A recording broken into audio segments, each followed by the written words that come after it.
क्या हाल है? बढ़िया। सब ठीक तो है? हाँ हाँ, पर तू ऐसे क्यों पूछ रहा है? नहीं बस ऐसे ही। धीरज ठीक है ना? हाँ बिल्कुल ठीक है। ठीक है चल। मैं हैरान था कि ये राजन अचानक धीरज भैया का हालचाल क्यों पूछ रहा है, और उसके कॉल के आधे घंटे बाद मुझे एक कॉल आया। हाँ धीरज भैया। कौन?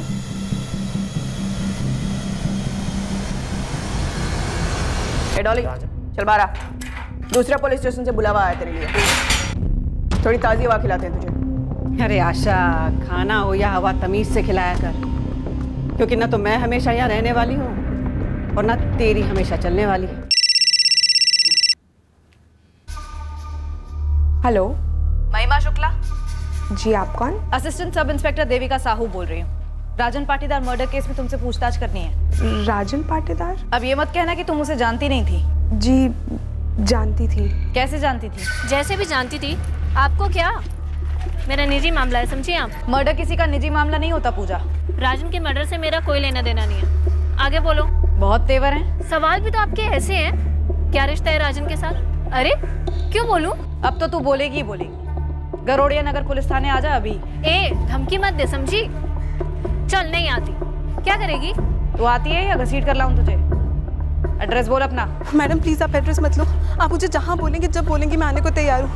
मैडम प्लीज आप घर मत आइए। नैना, जितनी देर तुम प्लीज प्लीज बोलने में लगा रही हो, उतनी देर में तो तुम यहाँ आ जाती। नहीं मैडम, आज मैं घर से बाहर नहीं निकल सकती। बाबूजी घर पर ही है। तुम इतनी डरी हुई क्यों नैना? कहीं राजन पाटीदार के मर्डर में तुम्हारा हाथ तो नहीं है? नहीं मैडम, मैं तो खुद इतनी ज्यादा शौक हूँ कि क्या बताऊँ। आप मुझे बताइए कि कल कितने बजे आना है। मैं 100% आऊंगी मैडम। क्यों मरवाया तुमने अपने पति राजन और ससुर नरेंद्र को? राजन के अफेयर्स के कारण या फिर तुम्हारी माँ डोली जायसवाल से जुड़ी कोई वजह है? मैं सच कह रही हूँ सर, मैंने नहीं मरवाया अपने पति और ससुर को। तो फिर अपनी माँ के बारे में झूठ क्यों बोला? झूठों पर भरोसा करना इतना आसान नहीं होता। आसान तो सच्चाई का सामना करना भी नहीं होता ना सर।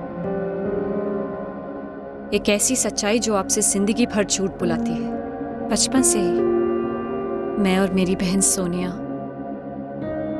उस सच्चाई से छुपते रहे कि मेरी माँ डॉली जायसवाल हमारी जैसी जवान लड़कियों को खरीदती, उन्हें घर लाती और उनसे बिजनेस करवाती, धंधा करवाती, प्रोस्टिट्यूशन। हाँ वही सर, धंधा, प्रोस्टिट्यूशन, वृत्ति। 12 साल की उम्र से देखा है अपनी माँ को ये धंधा करते हुए। उस घर में ली हर सांस से घिन आती थी, घुटन होती थी।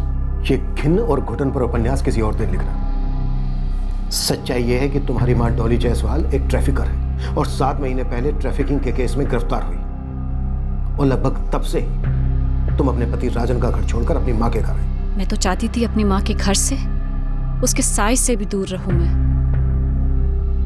अपने भाइयों के लिए लौटी मैं। इससे राजन और उसके पिता नरेंद्र के कत्ल का क्या लेना देना? कहीं ऐसा तो नहीं कि ट्रैफिकिंग के केस में तुम्हारी माँ डॉली जायसवाल अंदर हुई तो उसकी असलियत पता चल गई राजन को और उसने तुम्हें अपने घर से निकाल दिया, और इसी वजह से तुम दोनों माँ बेटी ने मिलकर उसके नाम की सुपारी दे दी? ऐसा नहीं है। राजन को मालूम था शादी के भी पहले से कि मेरी माँ क्या काम करती है, और सिर्फ राजन को नहीं, आपके कई पुलिस वालों को भी मालूम था। और राजन ने मुझे घर से नहीं निकाला, मैंने मजबूरी में वो घर छोड़ा अपने भाइयों के लिए। 7 महीने पहले जब माँ गिरफ्तार हुई तब से कहर टूट पड़ा हम सबकी जिंदगी में। पहले तू घर जा, अमित और अतुल को संभाल कुछ समय के लिए। क्यों माँ, कहाँ जा रही हो? जा नहीं रही हूँ, पुलिस स्टेशन से बोल रही हूँ।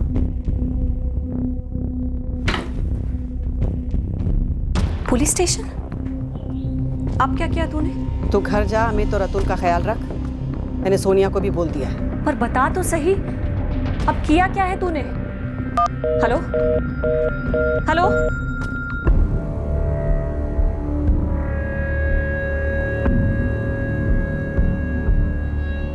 कोमल तू डर मत, तेरे घर वालों को खबर कर दी है। तेरा बापू आ रहा है तुझे लेने। घर जा रही है तू? मैं तो पहले से ही घर जाना चाहती थी। उन्होंने बोला वो मुझे घर ले जाएंगे, लेकिन उन्होंने मेरे साथ फिर से शुरू कर दिया। क्यों? बंद कर दिया था क्या? कोई और काम करने की औकात है डॉली की? सर बताइए तो हुआ क्या? 16 साल की लड़की है कोमल महतो, बाहर बैठी है, अपने चाचा के घर से भागकर अपने माँ बाप के घर लौट रही थी। भोपाल स्टेशन पर तेरी माँ का वो दलाल नदीम गिद्ध की तरह लपक गया और तेरी माँ तब से धंधा करवा रही है उससे घर से। और कितना बर्बाद करोगे हम सबकी जिंदगी को? तुम्हें शर्म नहीं आती? अरे वो लड़की 16 साल की है और तुमने वादा किया था ना कि सोनिया की शादी के बाद फिर कभी नहीं करोगी। तोड़ दिया, तेरे दोनों भाइयों के लिए तोड़ दिया वादा। किस्मत थी हम दोनों बहनों की, जो बचपन में तुमने हमें धंधे पर नहीं बैठा दिया। किस्मत नहीं शालिनी, माँ का प्यार था वो। माँ तेरे अंदर सिर्फ बच्चे पैदा करने के लिए थी, कर दिए ना बच्चे पैदा, अब पीछा छोड़ो हमारा। मुझे तो शर्म आती है तुम्हें माँ कहने से भी, जो दूसरों के बच्चों को नुचवाकर उनसे पैसे कमाती है। ये आदर्शवादी बकबक तब करनी थी जब मैंने शुरू किया था। उस समय तो दोनों बहनें बड़े सूट बनवाया करती थी उस पैसे से। उसी पैसे से मैंने तेरी शादी की थी। जब सोनिया की शादी की थी तब भोपाल से इंदौर 3 लड़कियों को पार किया था। तब क्या याददाश्त खो बैठी थी अपनी? गूंगी बहरी अंधी हो गई थी? तुम दोनों बहनें तो अपनी जिंदगियों में मस्त हो, तो क्या मेरी जिंदगी खत्म हो गई है? तेरे दोनों भाइयों की जिंदगी खत्म हो गई है?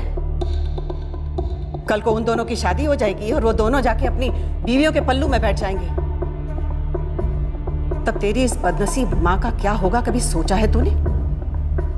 क्या तेरा वो बाप आएगा अपनी पेंशन लेकर? 4 बच्चे गले मड़ के फुट गया साला। जा जाकर ढूंढ उसे और उसे जाकर सुनाना ये महात्मा वाला भाषण, समझी? जिस माँ ने हमें जन्म दिया उसने जीते जी मार भी डाला, लेकिन माँ की एक बात सच थी कि उसी धंधे के पैसे से हमारी परवरिश हुई थी। पर इस सबसे तुम्हारे पति राजन का क्या ताल्लुक? उसे क्यों मार डाला? मैंने राजन को नहीं मारा। राजन कोई दूध का धुला हुआ नहीं था, फिर भी मेरे लिए उस नरक से निकलने का एक जरिया था वो, जो मेरी माँ ने बना के रखा था उस घर में। राजन मुझे अक्सर पीटता था। उसका घर छोड़ के आई थी उसके पहले से ही। लड़कियां तो नहीं बेचता, माँ की तरह गैर कानूनी तरीके से पैसे तो नहीं कमाता, तो सब बर्दाश्त कर लो। फिर इस बर्दाश्त की हद कैसे खत्म हो गई? मैंने राजन को नहीं मारा सा। हाँ, मैंने आपसे झूठ कहा अपनी माँ के बारे में, लेकिन ये सच है, राजन को मंजूर नहीं था मेरे भाइयों का उसके घर में रहना। नफरत करता था उनसे, मेरे पूरे खानदान से। कोई मौका नहीं छोड़ता था ताने सुनाने का। ऐसे में मैं क्या करती सा? अपने भाइयों को तो नहीं छोड़ सकती थी। एक क्रिमिनल है फैजल। फैजल को तुम्हारी माँ डॉली ने भोजपुर भेजा, किसी गंगाधर से पैसे लेकर यहाँ किसी सुरेश को देने के लिए। मुझे इस सब के बारे में कुछ नहीं पता। शालिनी, झूठ बहुत ज्यादा दिन नहीं चलता। सच बोल दो, जिस माँ से तुम्हें इतनी तकलीफ थी, उसी के जरिए अपने पति राजन को मरवा डाला? जी नहीं, राजन जैसा भी था मेरी माँ से तो बेहतर ही था। उसकी हरकतें चाहे जितनी भी ओछी थी, मेरी माँ की हरकतों से तो कम ही थी। अगर आप ये कहना चाहते हैं कि मेरी माँ ने सुपारी दी होगी राजन को मरवाने की, तो सच कहूं सर, मुझे कोई ताज्जुब नहीं होगा। पर वो राजन को क्यों मरवाती? ऐसा क्या बिगाड़ा होगा राजन ने उसका? अरे आशा, तू ही पूछ लेती जो पूछना था। अब जेल के अंदर से कौन सी लड़कियां बेचने लग रही हूं मैं? सर, मेरे लैंडलाइन पर एक अज्ञात कॉलर ने फोन कर टिप दी थी कि डॉली जायसवाल ने एक नाबालिग लड़की कोमल को अपने घर पर रखा और उससे धंधा करवा रहा। हाँ जानता हूँ, 7 महीने पहले का केस है, पर रीओपन करना होगा। मुझे डाउट है कि कहीं ये टिप तुम्हें शालिनी के पति राजन पाटीदार ने तो नहीं दी थी? विक्टिम राजन पाटीदार ने? हाँ, 3 अफेयर्स एक साथ चल रहे थे राजन के। शायद डॉली को पकड़वाकर वो शालिनी को अपने घर से निकालने की फिराक में हो, और डॉली ने बदला लेने के लिए राजन का मर्डर करवाया हो सकता है शालिनी भी इसमें शामिल। ठीक है सर, पता लगाता हूँ उस अज्ञात कॉलर के बारे में। आप मेरे पति को बीच में क्यों ला रही हैं? मत कीजिए, मैं बोल रही हूँ ना कि मैं जानती हूँ राजन को। तुम अब भी पूरा सच नहीं बोल रही हो महिमा। ये रहे तुम्हारे फोन रिकॉर्ड्स। रोज बात होती थी तुम्हारी राजन से। हाँ, मेरा अफेयर था राजन के साथ, लेकिन हमारा संबंध सिर्फ जिस्मानी था और कुछ भी नहीं। कहाँ मिले? मेरे पति ने लोन लिया था राजन से। एक बार जब वो टूर पे थे तब राजन घर आया था वसूली के लिए, तब मिले। उसके बाद से जब मेरे पति घर पे नहीं होते थे मैं राजन को घर पे बुलाती थी। शायद तुम्हारे पति को पता चल गया, उसने मरवाया। नहीं मैडम, मेरे पति तो महीने में 15 दिन शहर के बाहर रहते हैं। उन्हें तो मालूम भी नहीं था कि मेरे पास ये दूसरा नंबर है। मेरे पति को इस बारे में कुछ भी मालूम नहीं है, ना मुझे कुछ मालूम है। मैं तो उसकी बीवी शालिनी को भी नहीं जानती। राजन का कत्ल, वो भी जेल के अंदर से। पहली बात तो ये है साहब कि राजन मेरा दामाद था, मेरी बड़ी बेटी शालिनी का पति। अपने हाथों से बसाया था मैंने उसका घर, और वही घोंसला मैं खुद जला दूंगी। अगर तेरी जान खतरे में आए ना तो तू अपने दामाद को क्या, अपनी बेटी को भी जला देगी डॉली?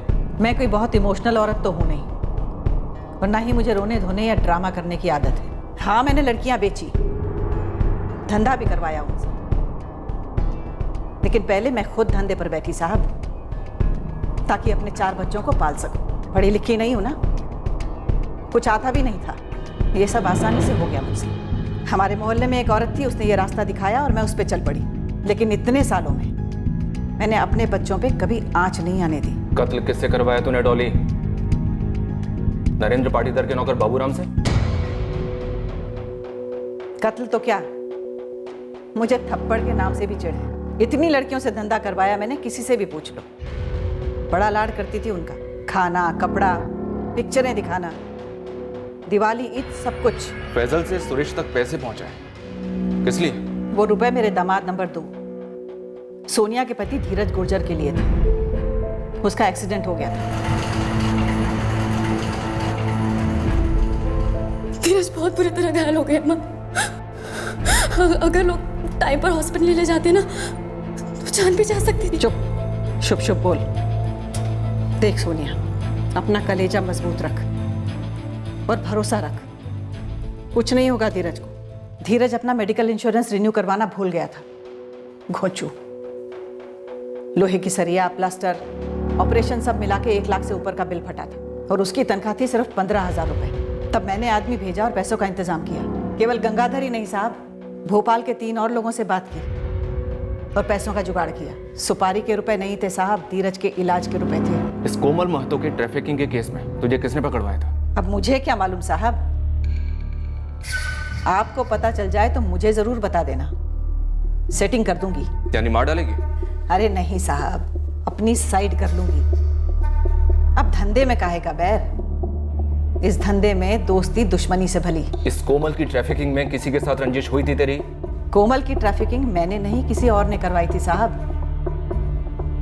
वो तो नदीम उसे उधार पे उठा लाया था। आ जाओ जाओ, इसे अपना ही घर समझो। हाँ, यहाँ बैठो। अब चिंता करने की कोई जरूरत नहीं है कोमल। ये जो डॉली आंटी है ना, ये बहुत अच्छी है। कल सुबह वो खुद तुम्हें जबलपुर लेके जाएंगी, सीधा तुम्हारी मम्मी के पास। क्या बोलती डॉली जी, पसंद आई? किराया बोल नदीम। कॉली है, 1.5 लाख में पड़ेगी। अपना कमीशन जोड़ के बोल रहा साले। अरे कैसी बातें कर रही हैं आप डॉली जी, मेरा कमीशन तो सिर्फ आपसे है, और मैं ही महीने में 15-15 हजार में 4 बार बिठा दूंगा, बाद में घसती रहेगी। महीने का 1.5 लाख किराया दूंगी तो कमाऊंगी क्या? अरे कमाओगी डॉली जी, भरपूर कमाओगी। 1 महीने के बाद सप्लायर को बोल देंगे 50% में हमें बेच दे। उसके बाद में पेड़ भी अपना और फल भी, जितना चाहो लूटो। लुट तो मैं गई थी साहब, पूरा 1.5 लाख किराया दिया सप्लायर को। मुश्किल से लड़की 4 बार धंधे पर बैठी और किसी ने चुगली कर दी। राजन ने चुगली की थी, जिसका बदला लिया तूने उससे? अब यही तो मुश्किल है ना साहब इस दुनिया में। ईमानदारी से बात करो तो लोग सच मानते ही नहीं है। अब आप ऐसा करो साहब कि अगर आपको ऐसा लगता है ना कि केवल आप ही सच बोलते हो, तो आप ही सच का पता लगा लो और मुझे जरूर बता देना। सर, ये डॉली 1 नंबर की झोल क्वीन है। डॉली का हाथ पक्का लगता है?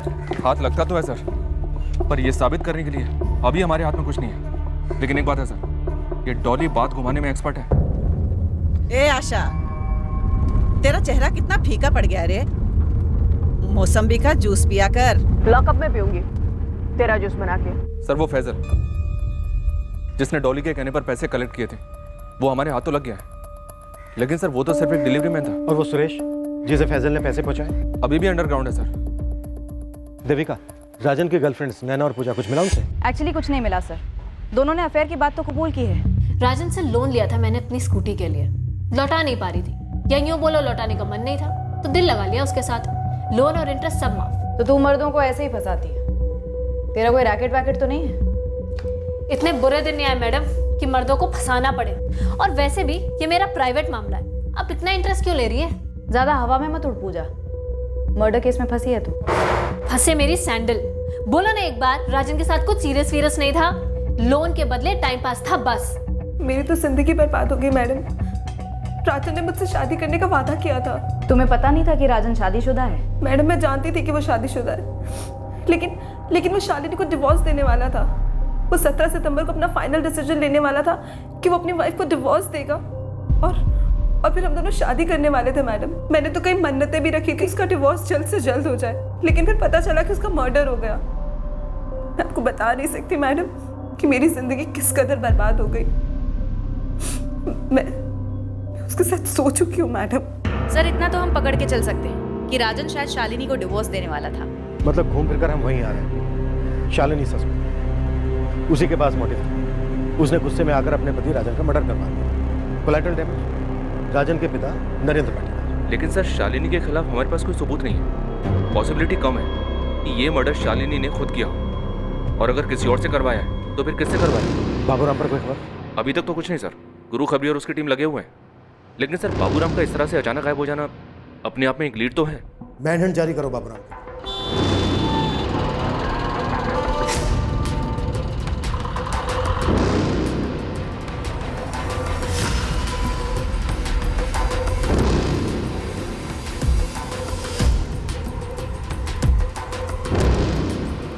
एक आंसू बहाने की जरूरत नहीं है उस लीचड़ राजन के लिए। 3 औरतों को घुमा रहा था, बताया था पुलिस ने मुझे। एक से तो शादी का वादा भी कर चुका था, और इसीलिए तुझे तलाक दे रहा था, है ना? इसीलिए मरवा दिया तुमने उसे। कोमल महतो के बारे में चुगली किसने की थी? मतलब तुमने ही राजन को बताया? धीरज का एक्सीडेंट किसने करवाया शालिनी? क्यों खेल रही हो तुम हमारी जिंदगी से? मैं खेल रही हूँ? पुलिस वालों को लगता है कि ये सब मैंने करवाया, और मुझे क्या लगता है पता है? मुझे लगता है कि राजन को तूने मरवाया है, क्योंकि तुझे पता चल गया था कि राजन तुझे छोड़ने वाला है, और इसीलिए तूने उससे मरवा दिया, क्योंकि उसके बाद उसका जो कुछ भी है वो तुझे और कशिश को मिले। ठीक कह रही हूं ना? देख शालिनी, अगर तूने ऐसा कुछ किया भी है ना, तो भी मैं तुझसे नफरत नहीं करूंगी, क्योंकि मैं समझती हूं कि तूने ये सब अपनी बेटी के लिए किया है। तू बोल, मैं ले लूं सारा पाप अपने सर? तेरे लिए करूंगी शालिनी, लेकिन एक वादा लूंगी तुझसे कि अमित और अतुल दोनों को तू सेटल करेगी। उनके माँ और बाप दोनों बनकर। और अगर ये तूने नहीं किया है ना शालिनी, तो कसम है जिसने भी किया है उसकी खैर नहीं। वैसे कभी सोचा है कि सुनसान अंधेरी सड़क पे रात के 10:30 बजे घर वापस आने वाला आदमी, अपना धीरज, कोई उसकी बाइक को ठोकर मार के भाग जाता है?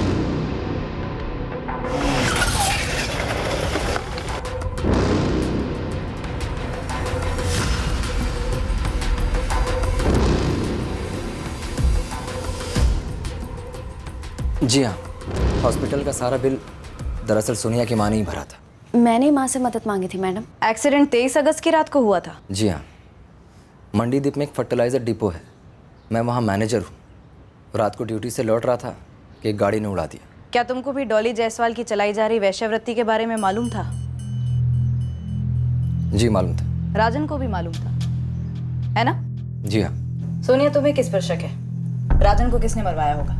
तुम्हारी बहन शालिनी ने या फिर तुम्हारी माँ डॉली ने? मैं अपनी माँ और बहन पर शक करूं? क्योंकि आप शक कर रही हैं। हमें शक तो है, पर कड़ियां नहीं मिल रही। दुनिया चाहे यहाँ की वहाँ क्यों ना हो जाए, मेरी शालिनी दीदी अपने पति का तो क्या, किसी जानी दुश्मन का भी खून नहीं करेगी। रही बात मेरी माँ की, मेरी माँ चाहे कितने भी घिनौना काम क्यों ना करती हो, वो किसी का कत्ल नहीं करेगी। सिद्धेश, तुम धीरज के छोटे भाई हो? जी। शालिनी से पता चला कि तुम और राजन अच्छे दोस्त थे? हाँ, पुरानी दोस्ती थी। बाद में पता चला कि वो सोनिया भाभी की शालिनी दीदी के पति हो। तुम काम क्या करते हो सिद्धेश? रिसेप्शनिस्ट हूँ एक होटल में। उस लड़की से जो धंधा कराया ना, हाय लगी है पूरी फैमिली को। अब देखिए ना, खुद डॉली जी जेल चली गई, यहाँ शालिनी जी की पूरी लाइफ तितर बितर हो गई। धीरज भैया का ऐसे एक्सीडेंट हो गया और फिर राजन और उसके पापा खत्म हो गए। सबकी लाइफ खराब हो गई, किसी की करनी और सबकी भरनी। तुम्हें क्या लगता है सिद्धेश, राजन ने डॉली के खिलाफ पुलिस को खबर कर दी होगी उस लड़की कोमल महतो के बारे में? मुझे इस सब के बारे में ज़्यादा जानकारी नहीं है, बस इतना जानता हूँ कि डॉली जी के एक जुर्म ने कितनों की लाइफ खराब कर। सर, कॉल रिकॉर्ड्स आ गए। जिस अज्ञात नंबर से हमें कॉल आया था कि कोमल महतो डॉली जायसवाल के घर पर है, वो नंबर पता चल गया, अभी स्विच ऑफ है। लेकिन वो नंबर राजन पाटीदार का तो नहीं है। पता करो ये किसका नंबर है विनय। इस केस में ऑलरेडी हम काफ़ी चक्कर काट चुके हैं, अब सीधे आगे बढ़ने के लिए तगड़ी कड़ी चाहिए। मालिक, इंदौर से बोल रहा हूँ, आपके काम की कड़ी हाथ लगी है। बाबूराम यहाँ इंदौर में है, सिक्योरिटी गार्ड की नौकरी कर रहा है। उसका सारा मूवमेंट मैं ट्रैक कर रहा हूँ। गुरु, किसी भी सूरत में ये बाबूराम रडार से फिसलना नहीं चाहिए। उस वक्त बाबूराम हमारा मुख्य संदिग्ध था और हम मानकर चल रहे थे कि एक कत्ल उसी ने किए और अब वो हमारे हाथों में आने वाला था। सर सुनिए तो, माजरा क्या है साहब? हमें पता था कि बाबूराम अपनी बेगुनाही की दुहाई देगा, पर बाबूराम इस केस में एक ऐसा अजीब नया पहलू सामने लाया जो अब तक सामने आया ही नहीं। अरे साहब, मैं भागा कहाँ? अकेला आदमी, घर परिवार है नहीं। यहाँ भोपाल में छोटे मोटे काम करता था, वहाँ इंदौर में अच्छी तनख्वाह वाली नौकरी मिली तो वहाँ चला गया, आराम से रह रहा था। मर्डर के प्लान में पहले इंदौर में नौकरी पकड़ना शामिल था, है ना? ताकि कभी किसी को यह शक ना हो कि तू भाग गया। बाबूराम, चल अब शुरू हो जा। दोनों मर्डर 5:30 से 6:30 के बीच हुए। किसने खोला था दरवाजा? नरेंद्र पाटीदार ने। पहले उसे मारा तूने।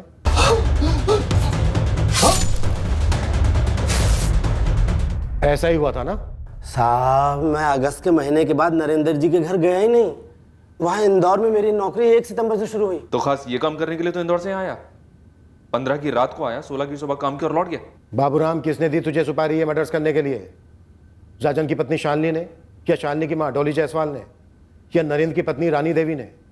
तू तो जानता भी है रानी देवी को। मैं नरेंद्र जी की पत्नी रानी भाभी को जानता हूँ, वो माहीपुर में रहती हूँ, ग्वालियर जिले में पड़ता है।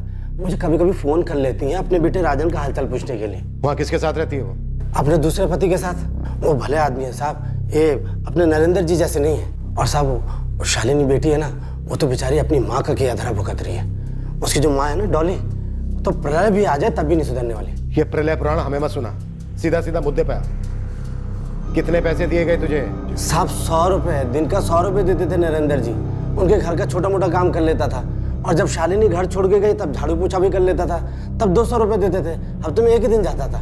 देख बाबूराम, ज्यादा शाना मत बन, वैसे ही बहुत टाइम के बाद हाथ लगाए। मालिक, अगर मुझे पता होता आप लोग मुझे ढूंढ रहे हैं तो मैं सीधे आपके पास चला आता। मुझे कुछ पता ही नहीं था तो मैं क्या करता।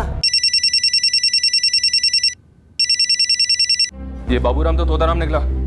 एक ही बात की रट लगा रहा है कि मर्डर के वक्त इंदौर में ही था। सच में था मालिक।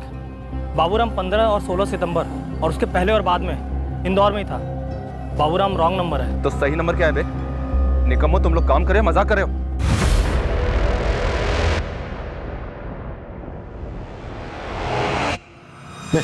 जा तू।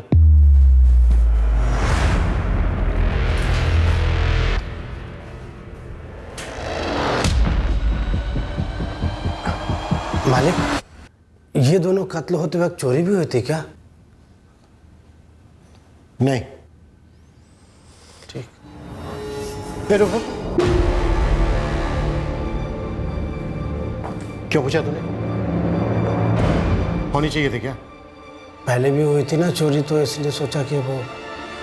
कब हुई थी? जुलाई या अगस्त में। किसने की थी चोरी? निकाल बाहर, निकाल निकाल बाहर। मेरा सब्र बता, जो जो चुराया सबका सब बाहर निकाल, निकाल।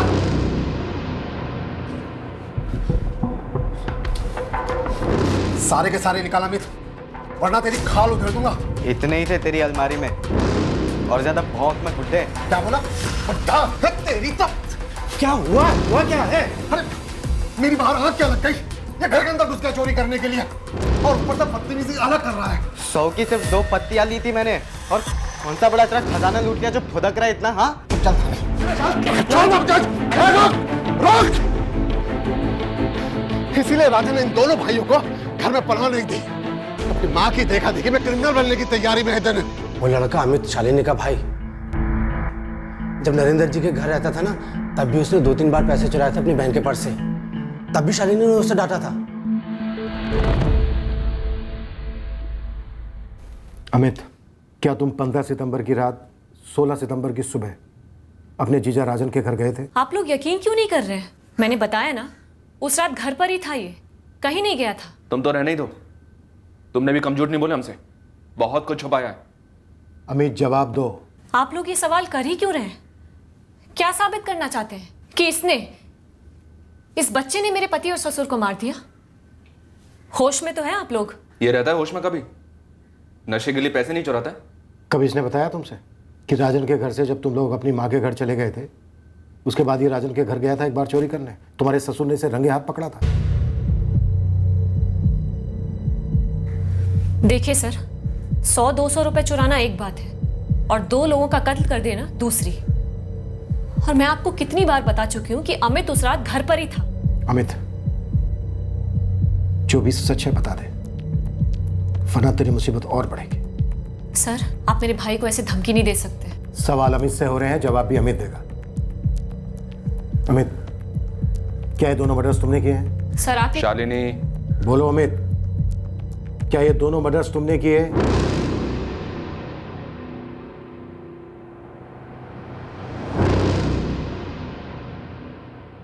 किसके मर्डर? अपने जीजा राजन और उसके पिता नरेंद्र पाटीदार के मर्डर। नहीं।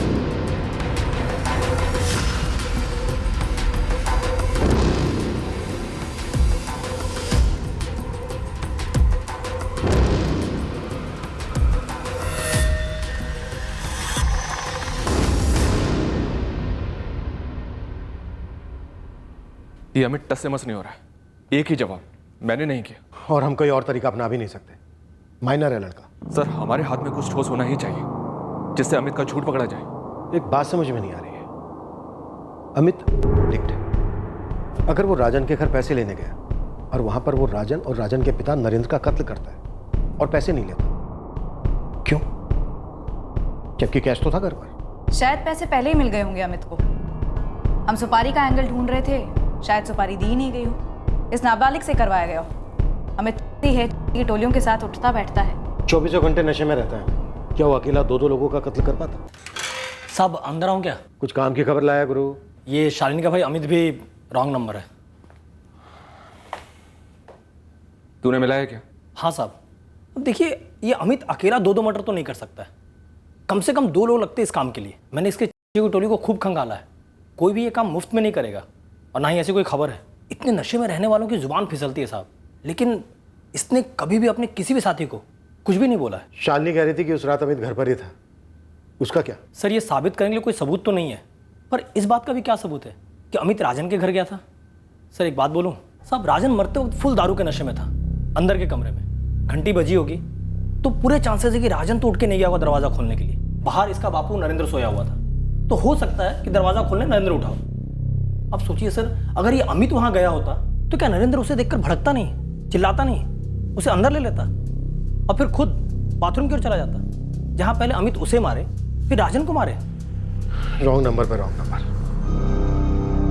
पता नहीं सही नंबर क्यों नहीं लग रहा है इस केस में। क्योंकि हमारे पास इस बात का कोई टेक्निकल सबूत नहीं है कि उस रात किसी की बात हुई राजन के साथ, फिर वो जान पहचान वाला शख्स राजन के घर आया हो, राजन के साथ बैठकर कमरे के अंदर उसने शराब पी हो, फिर राजन को मार दिया हो, राजन के बाप को भी।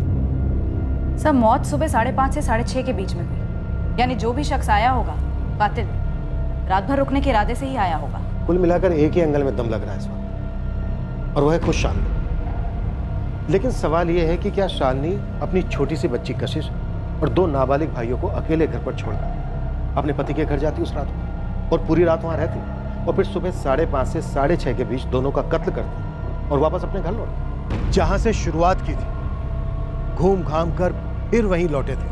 हम इस केस का तोड़ नहीं ढूंढ पा रहे थे, समझ नहीं पा रहे थे कि हम कहां चूक रहे। फिर हमारी उंगली एक ऐसे एंगल पर पड़ी जो इस केस का हिस्सा जरूर था, लेकिन इस डबल मर्डर की वजह हो सकता है इस तरह उभर कर नहीं है।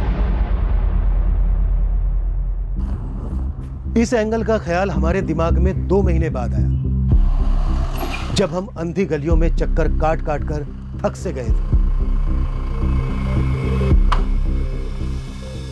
वो एक्सीडेंट, शालिनी की छोटी बहन सोनिया के पति धीरज गुर्जर का जो एक्सीडेंट हुआ था, वो एक्सीडेंट, वो वाकयात क्या वाकई में एक्सीडेंट था? आपको लगता है सर वो एक्सीडेंट नहीं था?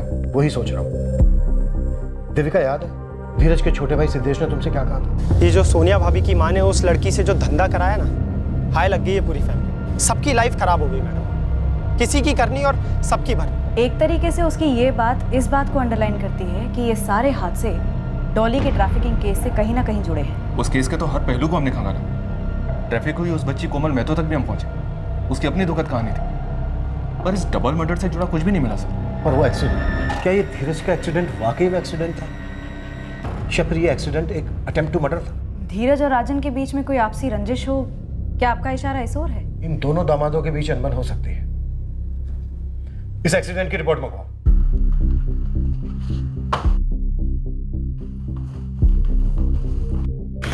सर। हाँ देविका, कुछ मिला? कह नहीं सकते सर, लेकिन धीरज के फोन रिकॉर्ड से इतना तो क्लियर है कि धीरज और राजन के बीच में काफी बातचीत होती थी। इनफैक्ट शालिनी की बहन सोनिया, उसका पति धीरज, उसका छोटा भाई सिद्धेश और शालिनी का पति राजन, इन सभी के बीच में काफी बातचीत होती थी। आखिर रिश्तेदार हैं, अब इनमें से कैसी रंजिश कब किसके बीच में शुरू हुई ये पकड़ में नहीं आ रहा है सर। धीरज की एक्सीडेंट रिपोर्ट आ गई है। धीरज की बाइक जिस कार से टकराई थी वो कार अभी तक ट्रेस नहीं हो पाई है सर। कार थी? जी हाँ सर। सर धीरज के एक्सीडेंट केस को हिट एंड रन केस करार दिया गया। कार को ढूंढने की काफी कोशिश की गई पर वो नहीं मिली।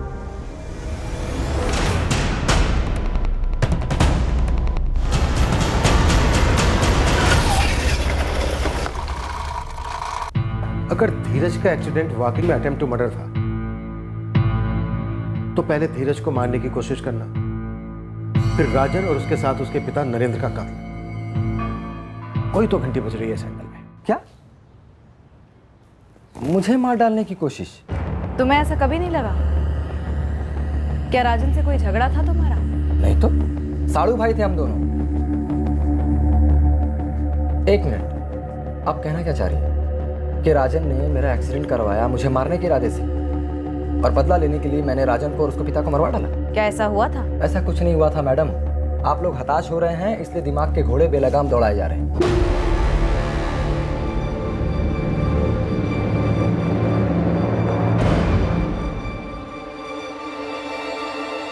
कुछ कहना चाहती हो सोनिया?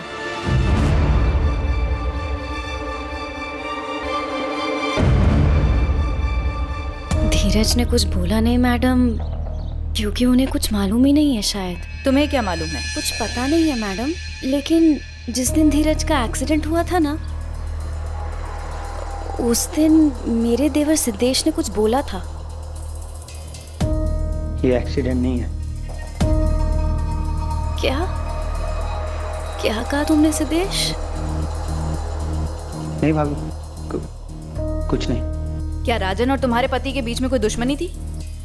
क्या राजन और उसके पिता का मर्डर इसी का नतीजा है? मैं कुछ नहीं जानती, लेकिन जब सिद्धेश ने मुझसे कहा कि ये एक्सीडेंट नहीं है, तब मैं बहुत परेशान हो गई, और ये बात मैंने अपनी माँ से भी कही। जी हाँ, सोनिया ने बोला था मुझे, लेकिन मैंने ध्यान नहीं दिया, क्योंकि उस वक्त ज्यादा जरूरी था इलाज के रुपए, और उसी के जुगाड़ में मैं लगी हुई थी। और आप लोग हो कि मुझे को कसूरवार ठहराने पे तुले हुए हो।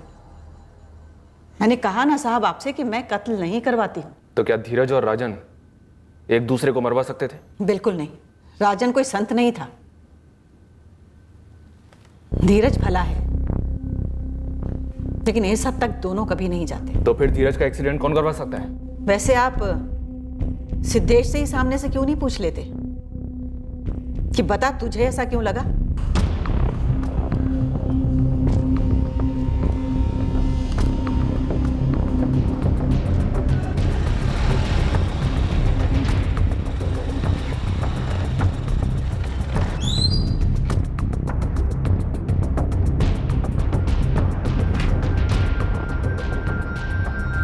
सिद्धेश गुर्जर हमेशा नाइट ड्यूटी करता है। पिछले 6 महीने से तो नाइट शिफ्ट पर ही है। ये रजिस्टर मुझे चाहिए, बाद में लौटा देंगे। ठीक है सर। सर मुझे ऐसा लगा क्योंकि रात 9 बजे के बाद उस रास्ते पर कोई ट्रैफिक होता ही नहीं है, रास्ता एकदम साफ होता है और धीरज भैया एकदम सेफ बाइक चलाते हैं, वहां कभी एक्सीडेंट नहीं होता, इसलिए मुझे लगा सर। जानबूझकर धीरज को किसने कार से उड़ाया, मारने के इरादे से? तो कौन कर सकता है ऐसा सिद्धेश? मुझे नहीं पता सर, मुझे बस ऐसा लगा। तुझे ऐसा लगा नहीं, तुझे पता था, तुझे पता है किसने करवाया एक्सीडेंट, नाम बोल। 15 सितंबर की रात को तू कहाँ था? ड्यूटी पर था। तेरे होटल का गैस रजिस्टर है ये।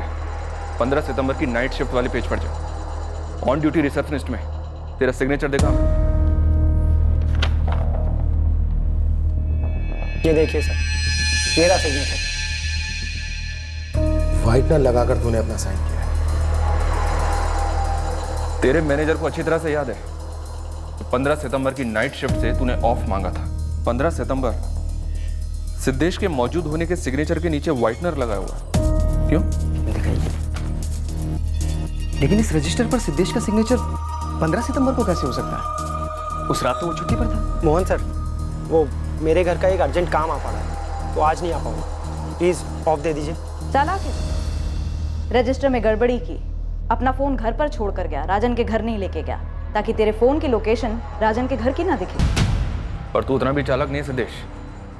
तूने कहा था कि तू उस रात ड्यूटी पर था, जबकि उस वक्त तेरा फोन तेरे घर पर ही था। हमने पता किया है राजन से दोस्ती थी तेरी, तुम लोग मिलते थे, प्यार करते थे साथ में, और उस रात को भी पी रहे थे। चल बोल, क्यों मार डाला बाप बेटे को? क्या धीरज को मारने की कोशिश राजन ने करवाई थी? हाँ। क्यों?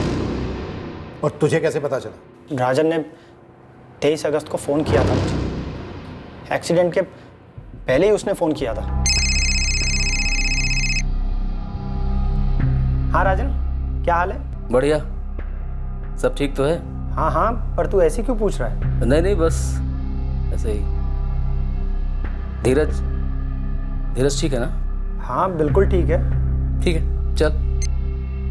मैं हैरान था कि ये राजन अचानक धीरज भैया का हालचाल क्यों पूछ रहा है, और उसके कॉल के आधे घंटे बाद मुझे एक कॉल आया। हाँ धीरज भैया। कौन?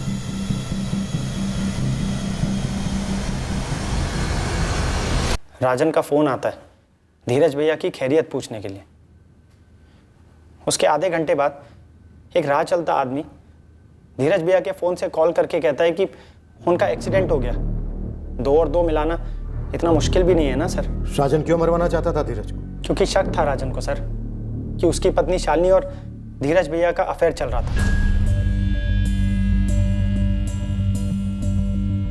वाकई में अफेयर चल रहा था?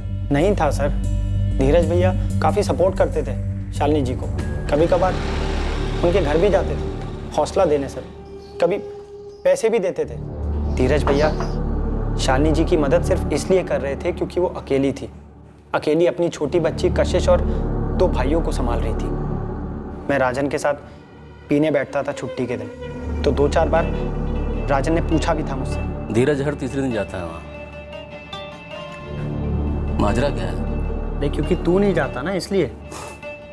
अच्छा, मतलब तेरा धीरज भैया शालिनी की जिंदगी में मेरी जगह लेगा? राजन वो वाइफ है तेरी, और तू उसके बारे में कैसी बातें कर रहा है? धीरज भैया के साथ सोनिया भाभी भी तो जाती है ना। लेकिन धीरज अकेला ज्यादा जाता है। राजन ये शक करना छोड़ दे, धीरज भैया सिर्फ हेल्प करना चाहते हैं शालिनी बात। एक छोटी बच्ची, 2 छोटे भाई, उसमें से एक चर्सी, आसान लाइफ नहीं है उनकी। राजन को शक था कि तुम्हारा धीरज के साथ अफेयर है, ये बात तुम्हें पता थी? हाँ पता थी, राजन थे ही शक की मिजाज के। इस बात को लेकर उन्होंने मुझे 1-2 बार बुरा भला भी कहा था, पर मैडम मेरा धीरज के साथ कोई चक्कर नहीं है। मेरी छोटी बहन के पति है वो, बड़ी इज्जत करती हूँ उनकी, क्योंकि वो हमारी काफी मदद करते हैं।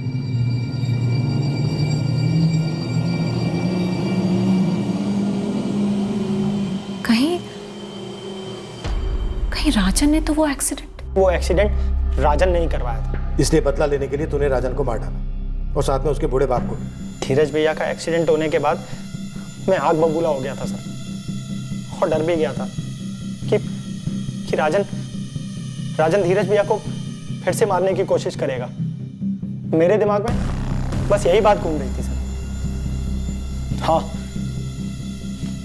मैं राजन को मार डालना चाहता था। मैंने पूरी प्लानिंग कर रखी थी, जॉब से ऑफ भी ले लिया, चाकू भी ले लिया, पर पीने के बीच में मैंने मन बदल दिया। सोचा नहीं मारता हूँ, मैंने प्लान ड्रॉप कर दिया। बस उसके बाद हम लोग बातें करते रहे थोड़ी देर और फिर सो गए।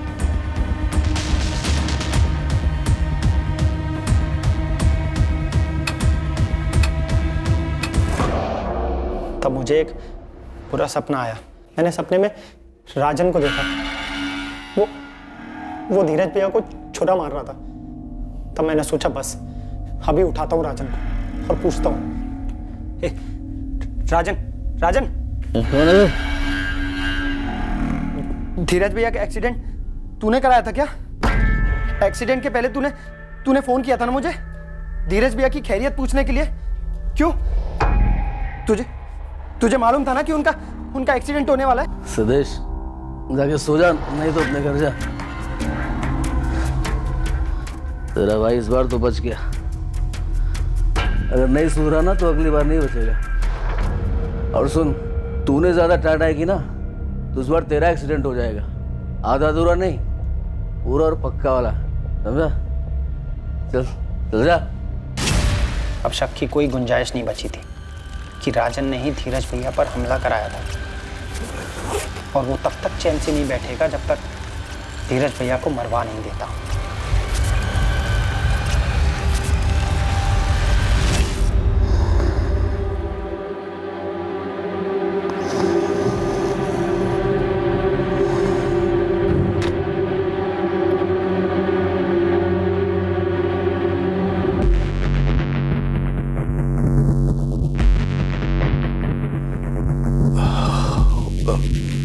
मैं दूध लेने जा रहा हूं। मैं समझ गया कि नरेंद्र जी ने कुछ भांप लिया था। मेरी कमीज पर खून के धब्बे देख लिए थे।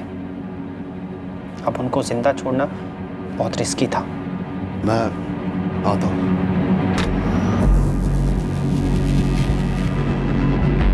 मैंने राजन की शर्ट पैंट पहन ली, सबको गुमराह करने के लिए घर भी तितर-बितर कर दिया और घर को ताला लगाकर निकल गया।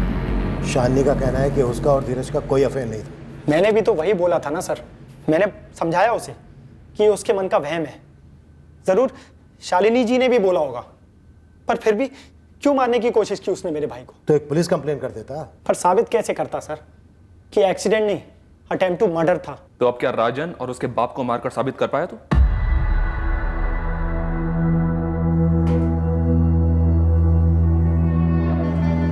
सिद्धेश, एक बार मुझे बता दिया होता। तुझे राजन का घर नहीं छोड़ना चाहिए था शालिनी। गुंजाइश ही नहीं रहती कोई गलत फहमी की। कुछ ना कुछ करके बारी बारी से संभाल लेते ना हमें तो रतुल को।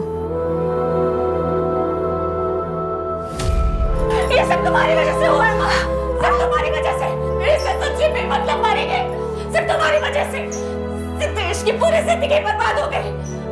एक आम इंसान को तूने मुजरिम बना दिया।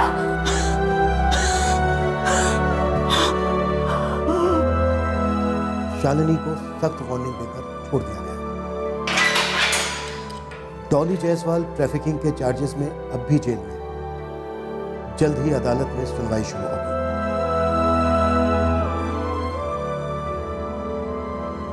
दुनिया में ऐसी कोई मजबूरी नहीं हो सकती जिसका हल जुर्म हो, भले हालात कितने ही बदतर क्यों ना हो।